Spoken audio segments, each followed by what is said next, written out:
And yes, I welcome everyone who joined this Community Talks webinar on this very hot summer day.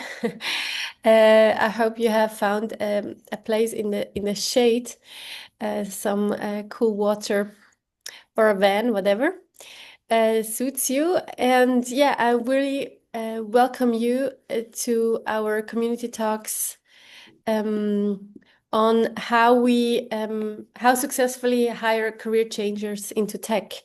We have three very distinguished speakers, and I'm very curious and eager to learn from their experience and their stories.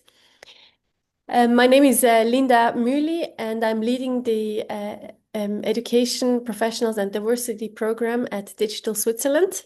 I'm here with my colleague Cecile, who will then afterwards moderate the Q&A session. I've asked the people who are joining in what type of background they have or what interests them in today's webinars, and we have apparently some talent acquisition professionals, someone transitioning from business into tech, so experiencing this transition themselves.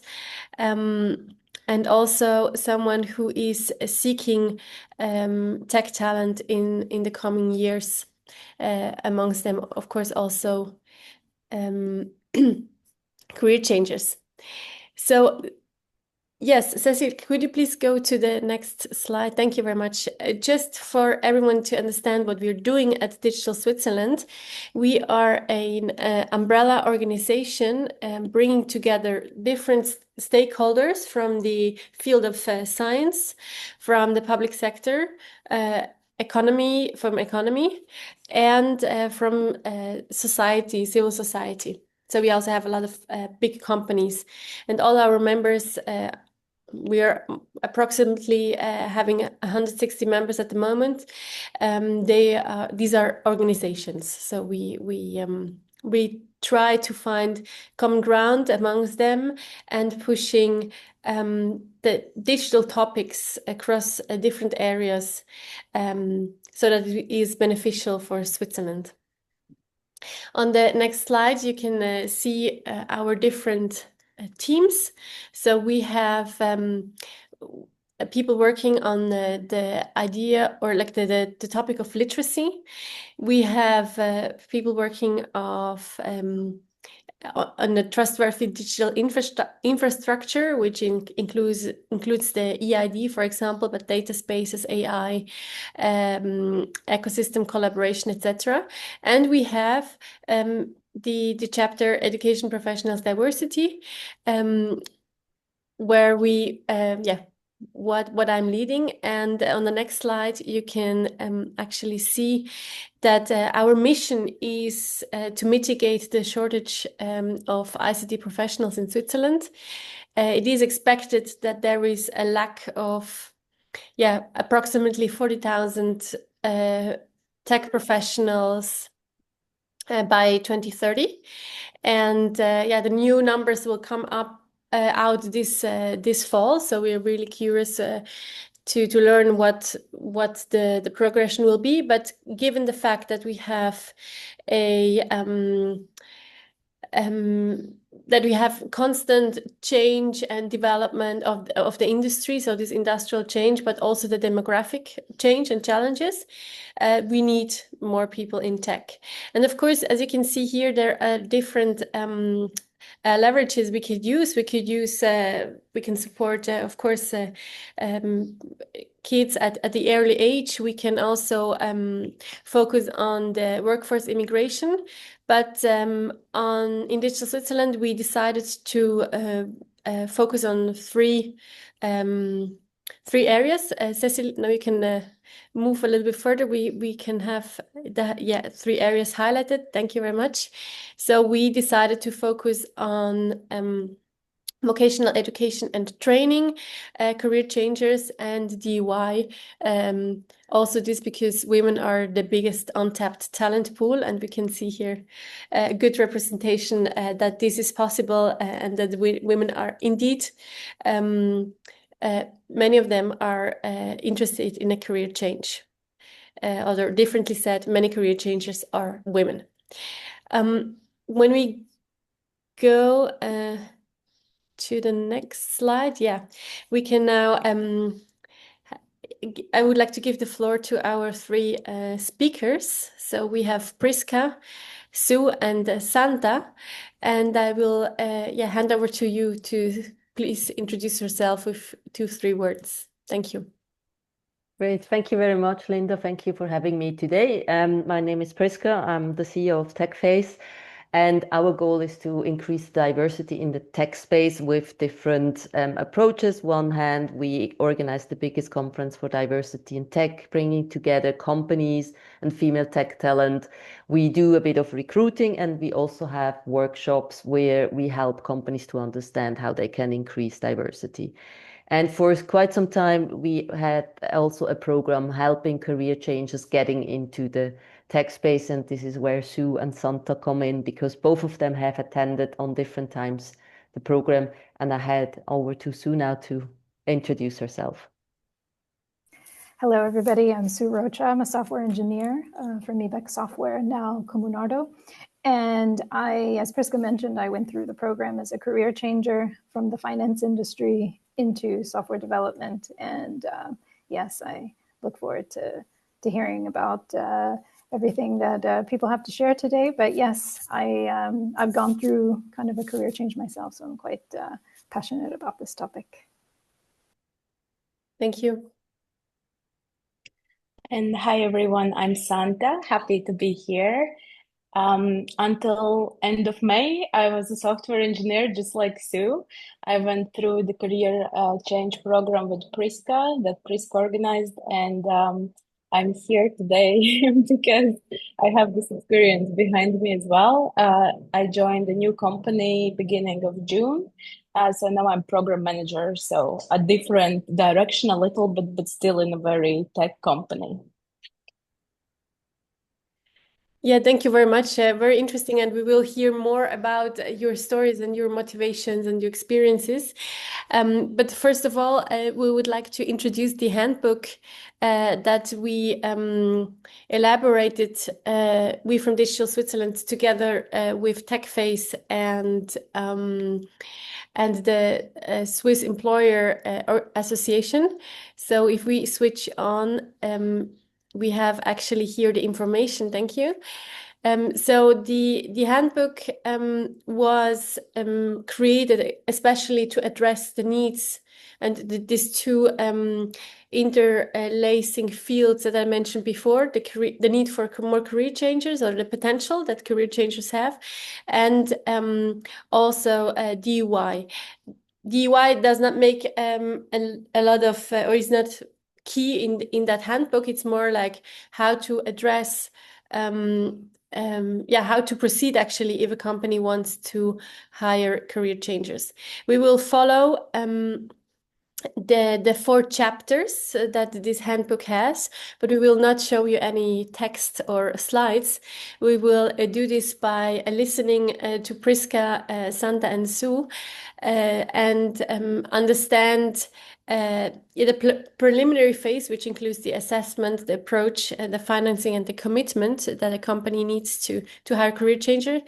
Then as a second point, we will work or look at the preparation phase, which includes the how to create a job description, the sourcing, but also the bias training maybe that the hiring team needs in order to find actually the right career changers. Then we will follow with the hiring moment, the actual interviewing, and also the tracking and decision making. And then we will continue with the last kind of step that is described in this handbook, the pre-boarding. So the preparation of the career changer and the team after the contract has signed. And with this, we can close the presentation. Thank you, Cecile. And we can move on with the first question. And it would be very interesting to hear from our 3 speakers to understand what is, according to them or to you, the biggest misconception about career changers in the tech industry today. I don't know who wants to go first. Well, maybe I can give a view from my side, from the organizing side. So I think the biggest misconception is that career changers means a lot of work for the company and not a lot of revenue or like what they get back out of a career changer. But when I had my discussions with company who showed interest in working with career changers, I always brought the example of if you hire someone fresh from university with all the theoretical knowledge, you still have a lot of work on training them into your workspace and teaching them things that for a career changer who has been in the work environment already for quite some time brings already into the company. So you don't need to explain them on how to organize meeting, what to focus on meeting, how to discuss or how to approach stakeholder, what are important information, what are not important information, because these are basic things that you learn on the job, that you can only learn on the job. You're not going to learn that in the university. And these parts, they come with the career changes who have experience in the workspace.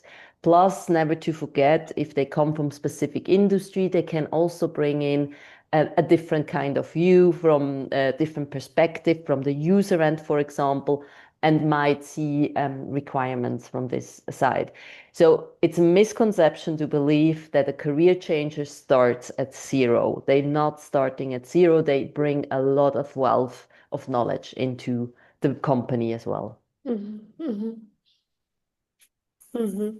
And from my perspective, one other misconception is that sometimes career changers may be perceived as not maybe being as committed because they've switched paths. So, what does that mean? And I think in reality, the career changers have already kind of proven kind of adaptability and resilience. And for example, myself and my previous role, I was there for more than 10 years. So, and here I am almost 6 years into this new career. So I think it doesn't necessarily mean just because you switched paths that kind of you're less committed. It could be very well actually the opposite. So. Mm-hmm. Indeed, yeah. Mm-hmm. I think Prishka and Sue covered it really nicely. I think it's the transferable skills that really make a difference if you compare maybe someone with experience and someone just out of the university.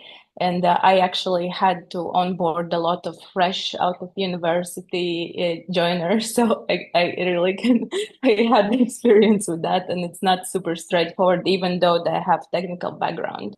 Mm-hmm. And also technology changes so fast that no one is actually up there knowing everything, and when you join a new company, it's different technology, different tech stacks and so on.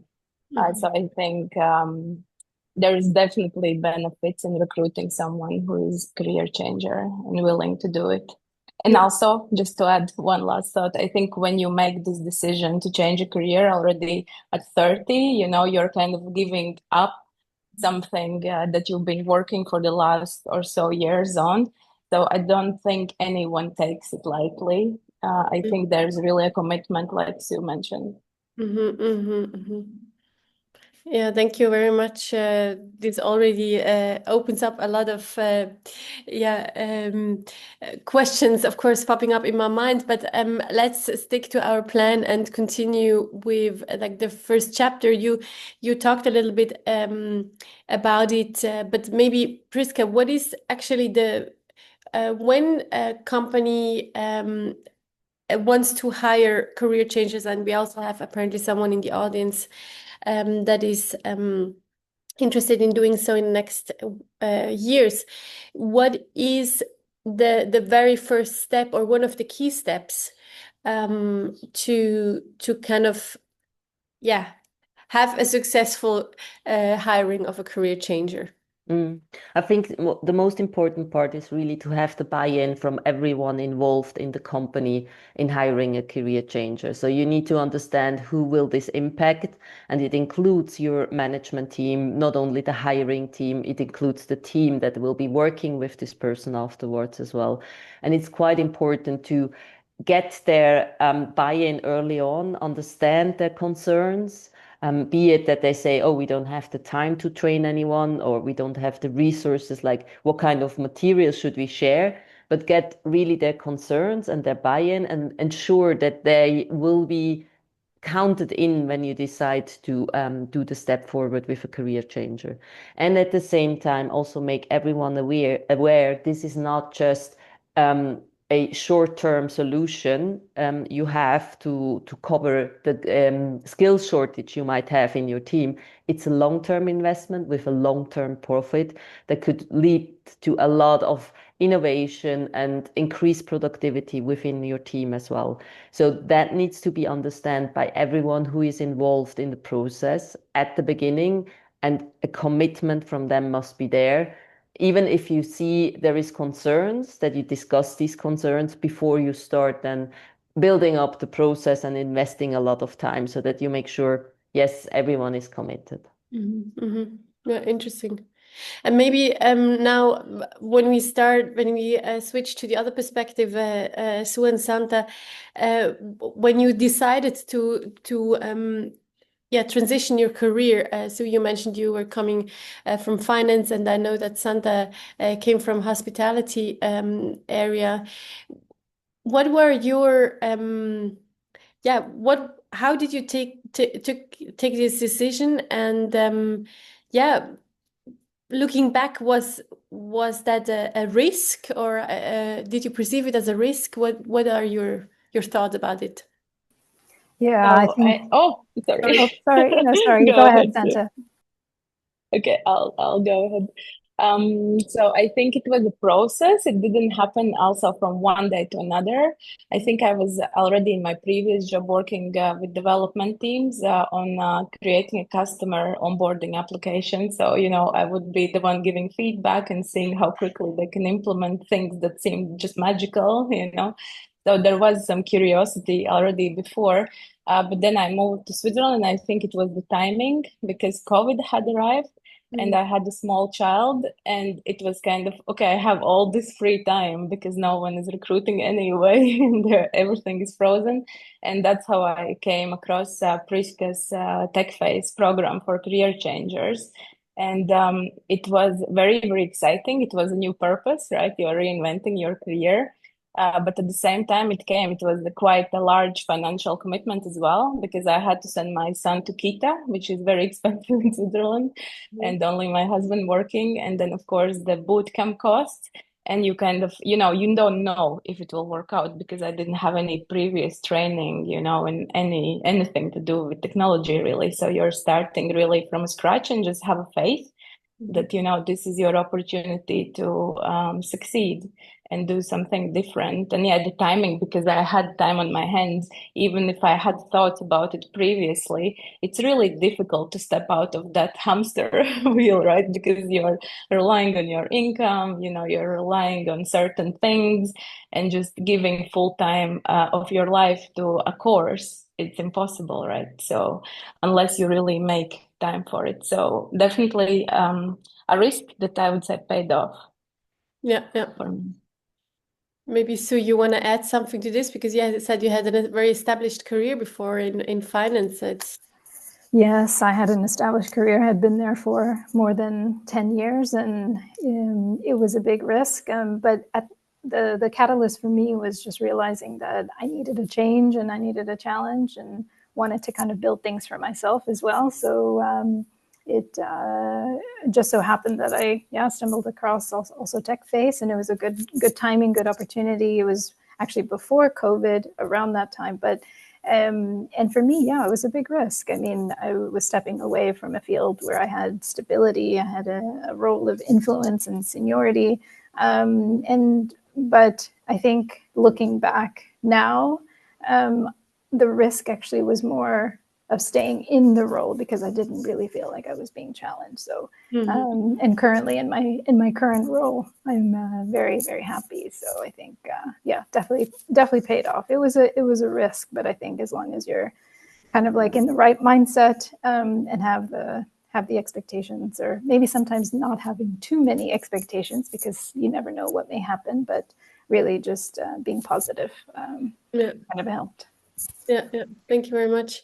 Yeah, interesting. So, also, I mean, maybe a next question, when it comes to yeah, reaching out to the career changers. I'm first of all, with, you know, in this preparation phase, Priska, you know, when you create a job ad, but also like, you know, seeking, for example, a collaboration with an organization that is yeah, training job seekers, because both you, Santa and Sue, you said that you joined that program. I don't know if you would have managed to do it by yourselves in a sense, right? So what are the yeah, what are the key success factors there when it comes to the preparation from a company side, Priska? I think one important thing is to be clear that career changes are not coming through your usual channels when you look for them to hire. So you really already need to change your approach already there as well.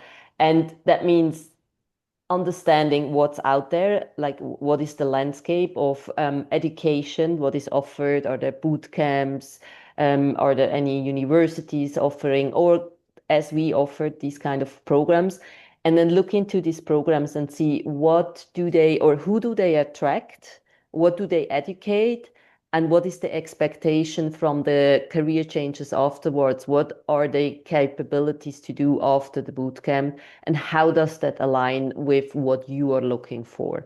So also be clear about what is the role you can offer in your company for a career changer. And don't go out there saying, okay, we do 10 different roles and see which one works the best. It's better to focus on one role and really say, okay, this is the role where we feel career changer would be a great addition to the team. We can offer the support, we can offer the education on the job. Let's focus on this one role and let's see how does that fit into the landscape where career changes come in.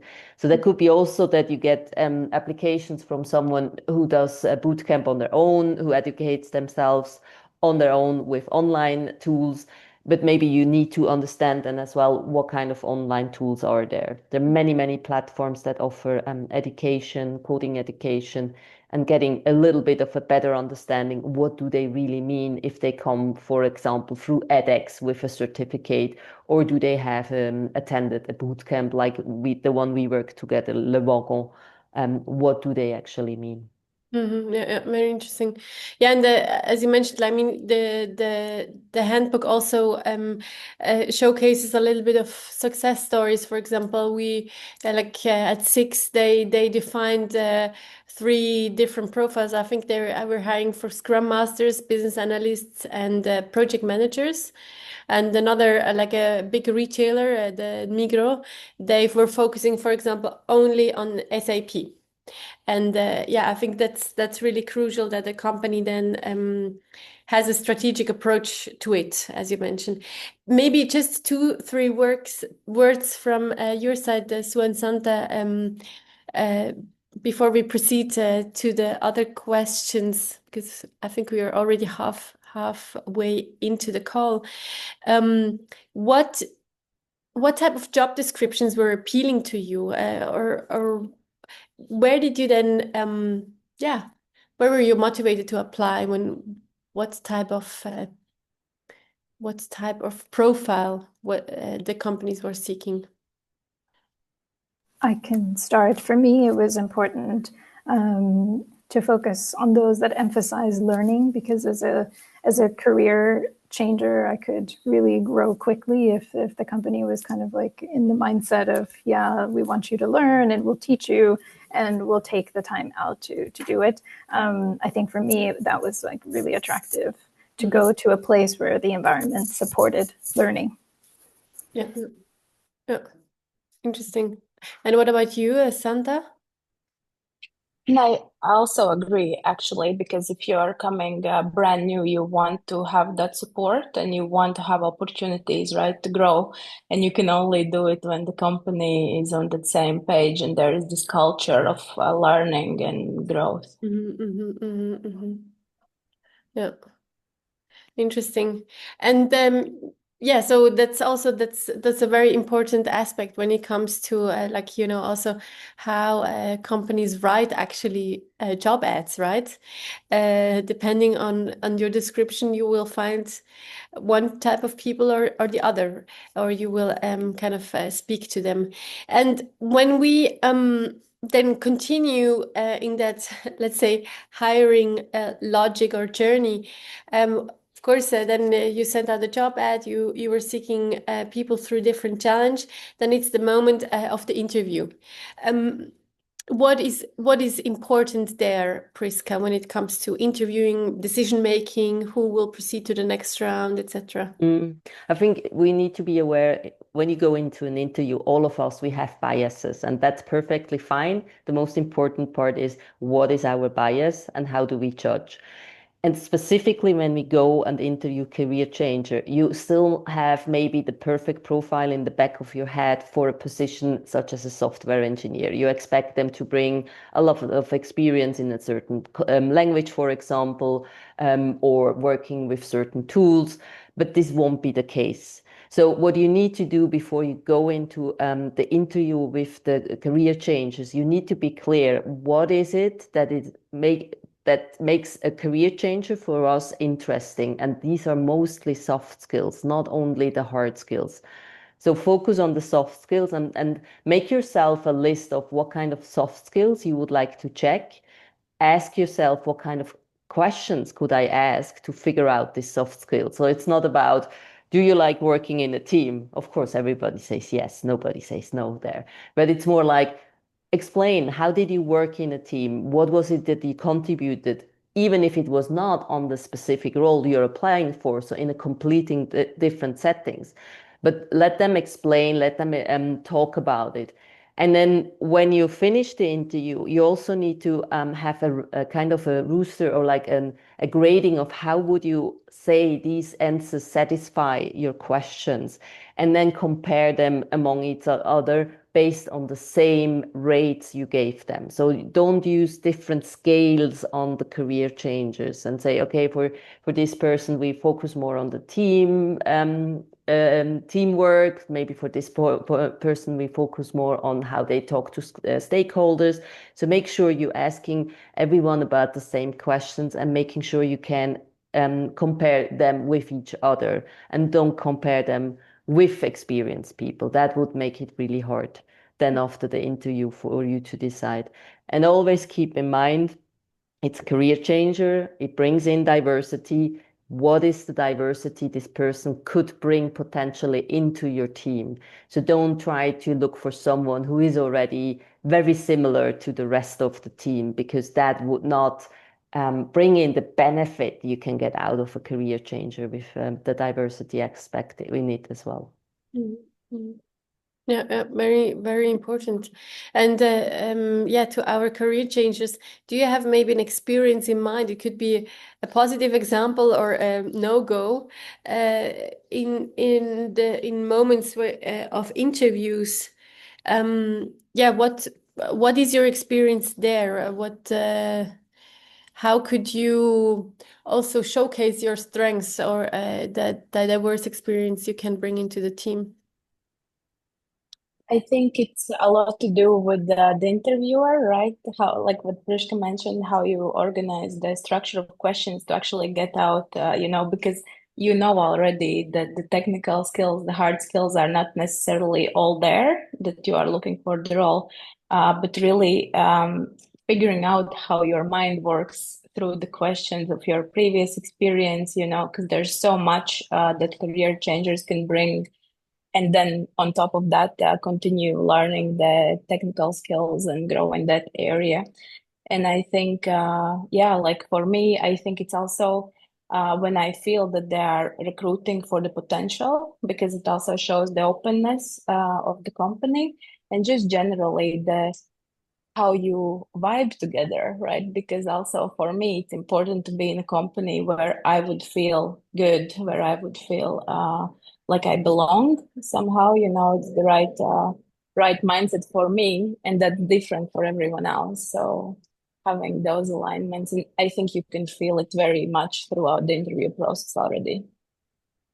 Yeah, I totally agree. I mean, I think when I think about a successful interview that I've had, it's at the end of the day, it's, two people or maybe a couple of people having a conversation, right? It's like human beings having a conversation. So for me, the most successful ones have been where kind of I felt like that it was like a human experience where they were genuinely curious about myself and my story and kind of what I had to offer. So it's not just about can you code, or can you do X, but it's also how I think and how I've approached problems. Like, maybe you can come up with a problem scenario and see how people actually solve it. And that in itself sometimes will tell you quite a bit. And from the interviewee perspective, from the career changers, I think, don't pretend to be somebody that you're not, right? It's like your own journey. You're a career changer. You have a unique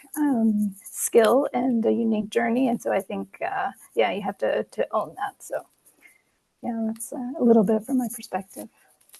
And maybe I can quickly add a story here that I experienced when we did the program. I reached out to one company asking if they would be interested to learn about career changer and also hire one. And it's like, yeah, sounds good. But with us, they always have to go through a coding test at first, do a couple of tasks before we get them into the interview.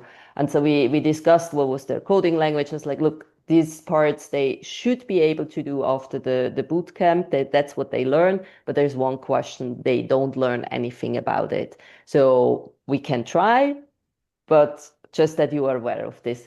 So we did, a couple of the participants did the test. And then the guy came back to me afterwards like, yeah, they were all good in the first part, but that one question, none of them were really solving it, but one. And I could see she was just going to Google and copy the solution into it. And I was like, yeah, what did you expect? That she is writing the whole code by herself? Did you ever see a coder doing this? For me, she presented how she solves a problem. And that was a no-go for them. And for me, it was clear there was no intention of hiring a career changer. And it was most probably the best that they didn't, because they would not be able to handle a career changer, because they were clearly looking for very specific skills and not the soft skills that someone like this brings in. But I thought it was kind of funny, like she brings in the right soft skills and mindset and you say no. Yeah. It needs flexibility and agility from both sides, obviously. Yeah. No, and when we going to the last part of the handbook, or the last chapter, now the company decided for a certain candidate. Now the pre and onboarding continues. What are key factors there in order to make this transition into the company very successful? Also, and then of course also to understand this from the career changer perspective. Mm-hmm. From the company point of view, be clear, this is not like any other onboarding that the people just turn up on day one and you give them a laptop, show them around, and they can start working. So you need to be clear on how can you ramp them up to speed with the knowledge they bring in, the knowledge you need to teach them, like your specific company knowledge, and then bring them into the role, slowly into this role that they should fulfill. So be clear how this works, make a clear strategic plan, share this plan with the career changers, because it gives them a lot of confidence as well when they start, when they know exactly what's going to happen for the, let's say, next 3 to 6 months. What are the learning objectives? What are the resources I can use? Who will be supporting me? So that's the one part. But the other part is also that you get your team in on board. So they know, what will this person be doing? How much will they be able to contribute at which stage of the onboarding? What is expected from me as a team member? How can I support? How does that impact me? Do I maybe need to go down a little bit with my with my contribution for the next couple of months, so that I can scale up the career changer, so that we have more people working on the project? And that also means that your management is aware that maybe for a certain period of time, the team won't be delivered as much as you planned originally because they will focus on helping the career changer to get in, but it will increase the delivery afterwards. So I think this is very important that everybody knows what's going to happen then in the next couple of months for the onboarding. Mm-hmm. Yeah, indeed. And to have this, to have this preparation is very crucial. I mean, just before we continue with Sue's and Santa's votes, I'm happy to remind you, to remind the audience that we will start with the Q&A very soon. So if you have certain questions or comments or experiences you want to share as well, please, write them in the chat, and then we will give you the floor after these last inputs by Sue and Santa. Also, from your side, what was very key when you think back of your first weeks and months in the new job, after the boot camp and then into the new role? For me, I think what was key, and this is not just something that career changers look for, but I think, just having things organized, the onboarding organized, and like a clear communication, as Priska mentioned, kind of, and transparency on what the onboarding person, the new joiner, will, is expected to see. And also the welcome, that if I think back to kind of when at that time, for me, what was key is like that welcoming, like you welcome this new person because they will bring something to your team. And so just having that welcome for the most part.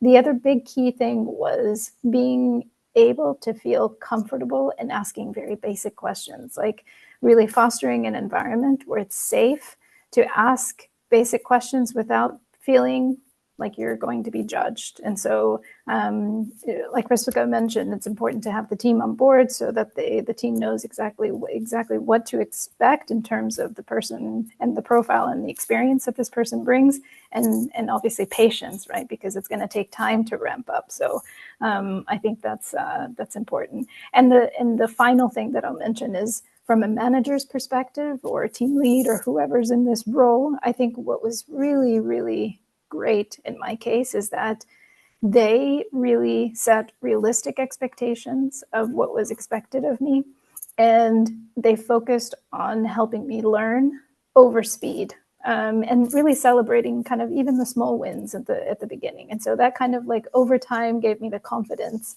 to really ramp up, and yeah, that was really important. Yeah. Yeah, can you maybe give an example of these, small wins that you're celebrated, or this idea of learning over speed? Yeah, I would say one of the first kind of big projects that I had tasks with is to basically replace some of the UI elements for a particular app that we were working on, and basically modernizing it. They didn't specifically mention you have to be done with this by X date, because it was still kind of in that very much early stage of me learning, etc. But even along the way, as I was making progress, it was, when as a software engineer, you push your changes in what they call a pull request. And so when this pull request kind of incremental kind of like changes went in, the team would say, yeah, great job, this was done well, this is, and so this is, that's just one tiny example, but I just felt like they were celebrating kind of like that incremental progress. So for me, that was super important, because it really gave me the confidence to continue kind of. Yeah. That I got faster over time, but that focusing on the learning over speed was super important for me. Yeah. Interesting. Yeah. And Santa, when you think back of, you finished the boot camp and then you started a new career, like how, what was key there in order to make you feel like, oh yes, I did the right decision when when starting this career changer journey? So for me, I joined the company in a very legacy team. In the boot camp, we were really learning, like a newer technology and how to do things really quickly. So it was a complete like whole new learning curve. Whatever I learned in the boot camp, I could still use because there are some base that just remains the same. However, I had to learn compilers and things like that. So that's quite a lot of learning, but I knew it because I had the interview. My final interview was with the whole team, and my team was also very excited to welcome me because they didn't have any new recruits for like 10 years. So I was the first one. So I really celebrated, I think, when I joined, and I was also very lucky because all our hiring managers got the briefing from TechFace as well about what to expect. So whatever Prishka listed before, they really followed to the T, I would say. And all the team members also knew that they have to have this patience for me. And I also was lucky to have a mentor who was really for years asking to have a mentee. So he gave me a lot of time of the day, and we did a lot of things. And what Sue mentioned, that feedback and celebrating the small wins really creates this environment for you to thrive because you start feeling much safer and yeah, just have that proactiveness nearly, because you feel that even if you make a mistake, that's fine because we learn from them. Yeah. Yeah, very interesting. Thank you very much. Now let's we have another 15 minutes. Let's maybe continue with some more questions. I hand over to Cecil, please. Thank you. Yes, thank you so much for this lively discussion so far. I have a question on my own, and I'll give everyone who is still in the call some time to also ask their questions in the chat. So I think Sue, you mentioned the fast developments in tech as one element within in the space. So one question that I had was having this fast-paced development, how does it affect the the career changers, or how did it affect you when you started your new job in knowing which aspects to learn and which aspects might become more obsolete in the near future? Is this something that you had to struggle with, or maybe you can say some words about that? Yes, I mean, technology changes quite a lot. And even in the last 5 years, some of the things that we were doing or focusing on then are definitely different. For me personally, it was quite a steep learning curve for me because the technology stack that we use was different than the one that was used in the bootcamp. However, as Santa mentioned, some of the fundamentals you learn, so those don't change. But I would say in the beginning, it's quite challenging because you have a lot to learn. But again, I think over time, if you really focus on just committing yourself to learn as you go, and that's how I learned best, kind of like as you go, you have a task that you need to do, project that you're working on, and you kind of learn along the way, and obviously have that help and support from the team as well. But it's quite, things change. And as I mentioned before, some of the things that I was focusing on then may be different now. So, and I think it's always in this career, in this field, in this sector, it's super important just to kind of keep up to date with what's out there, not necessarily having to learn every single new thing that comes out, but at least being aware of it so that you can, if you hear it, if you should happen to need to learn it in the future, then you kind of have an idea. So I would say just staying connected with what's out there and knowing. Thank you. I will move on to the next question from Brigitte. She asks that from your experience, which sectors of the tech industry are most likely to hire career changers? Because she has made the experience that often they are looking for someone who has an advanced degree, preferably a PhD in that space, especially in Switzerland. Is that something that you come across? Maybe Priska, you can give a bit of an overall view here. Yeah, absolutely. This is something I constantly hear. It's like, on one hand, they complain about the lack of talents and candidates for certain roles. On the other hand, that there's very limited space to adjust to the market or say, okay, we look into different profiles than having a master's or a PhD in computer science from these bigger universities. From this point of view, there is no specific company or specific industry that focus on career changes, because you see already here with Sue and Santa, they started in two completely different companies. One is more on the bigger side, the other one was a smaller company. We even had one person who started in a company that was a one-man show at that time, and she was more or less the second employee, and that worked out really well. I think she's still there, if I saw that correctly. I'm not too sure, so you know who I'm talking about. I think it really depends on the people who are willing to take this step with a career changer, and then every industry and every company is possible. What I in general recommend is, as a career changer, that you start looking in your own industry. So as for example, Sue, she didn't do it, but Sue was from the finance industry. That you say, hey, I'm going to try with the finance companies, because you bring in the business knowledge already. And that's something they don't need to train you on. So you can really come in and say, hey, I bring a lot of understanding and wealth of knowledge in this area. So this part you don't need to worry about. I just not the expert on the tech part. This is where we can work together and you can bring me up. So this is where you bring an added value in as well. That's usually what I recommend to do. But then from a company size, it's more the culture. Investigate the culture of a company, find out if they are open to career changes based on maybe LinkedIn profiles you find, based on how they present themselves at events, on their website, and so on, and then take it from there. Is there maybe a personal experience from Santa or you, Sue, regarding this when you were looking or when you were on a job hunt? I actually was once approached by a recruiter that was looking for someone in hospitality product, but I didn't go for it. But they were actually connecting, linking the technology.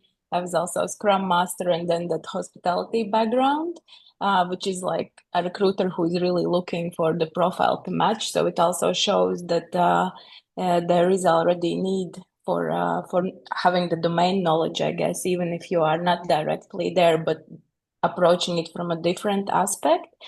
But I can also say that currently in my new company, there are quite a few people with hospitality background, and it's purely because they really want that customer journey to be really, really good. So it doesn't matter if you are, a career changer, a developer, I don't know, project manager, or even in sales, like you come already from that very customer facing environment and you bring quite a lot of experience. It can be helpful for the company, even maybe that in this current field you didn't have so many years of experience. So as Sue mentioned, and also Priska before, just kind of evaluating also the job ads, because often they say we're actually looking forward to receive applications from different diverse backgrounds. So that already shows that really openness to evaluate your profile, even if you don't necessarily tick off all the hard skills.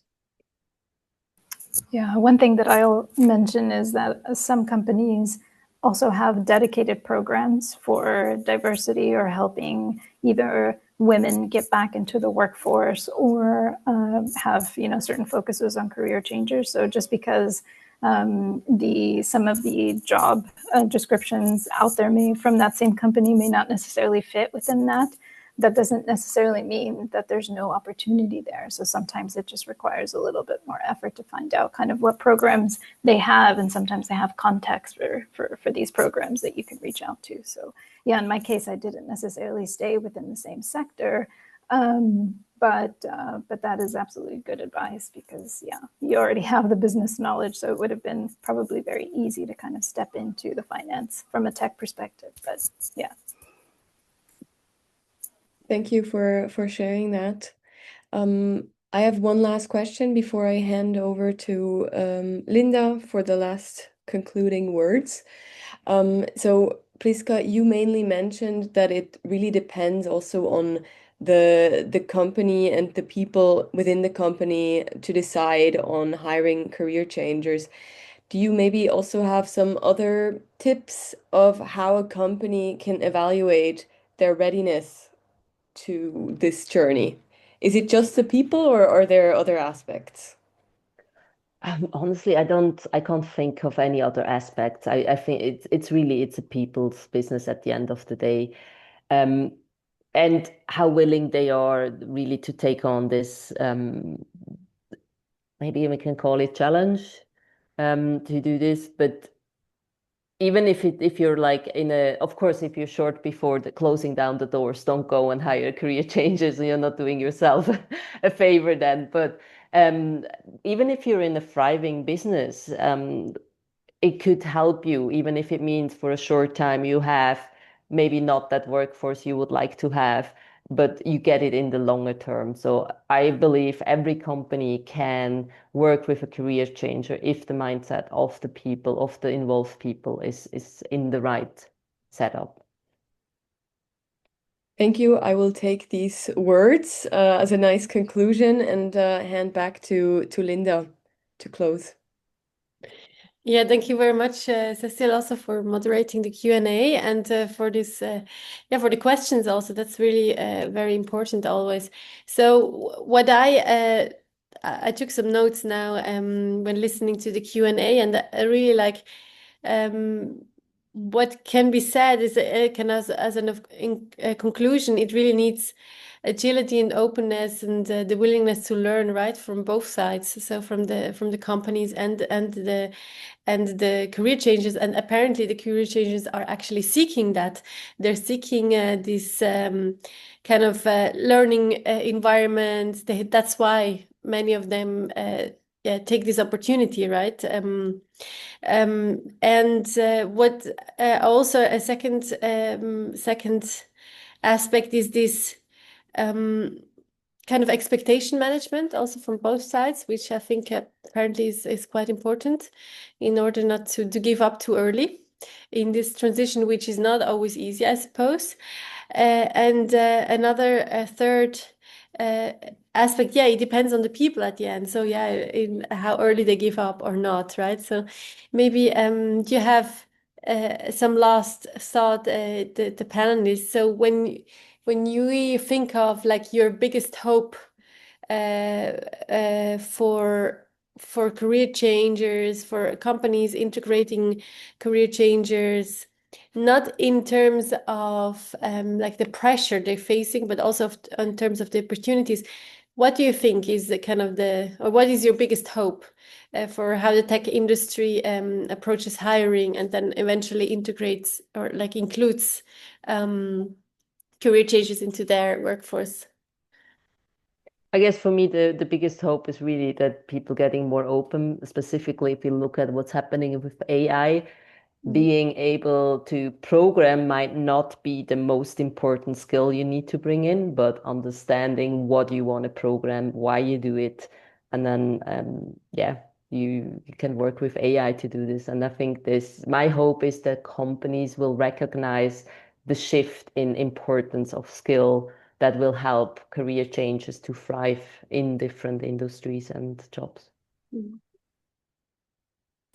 And from a career changer perspective, I think what's important there is owning, your journey as a career changer, is also having, a little bit of courage to make a change, because it's certainly not easy, and it's sometimes easier to stay where you are and not have any change. But having a little courage to take the leap, and in our cases, it's worked out very well. And so I think my hope is that more people will, make that decision for themselves and have that courage to make that change.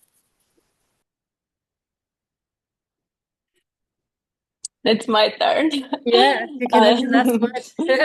So I think again, Prishka and Sue highlighted this very well. But even events like these, right, where you get a little bit closer look to how it is going, you know, from the recruiters and from the career changers, just that kind of additional information, knowledge, and education, and hopefully that spreads, you know, because even when you just scan through the CV, maybe don't, you know, just throw it out when all the technical skills are not a match, but really see how you can connect the dots and maybe that personality. Think what I said before, like really focus on what the potential this person could potentially bring to your company from a different aspect. Very interesting. Thank you very much for this very last word. I think I want to add anything to this. Thank you very much for taking your time to Priska, Sue, and Santa, and explaining this. This career changer from a company perspective, or what company need, and what is desired from the career changer side.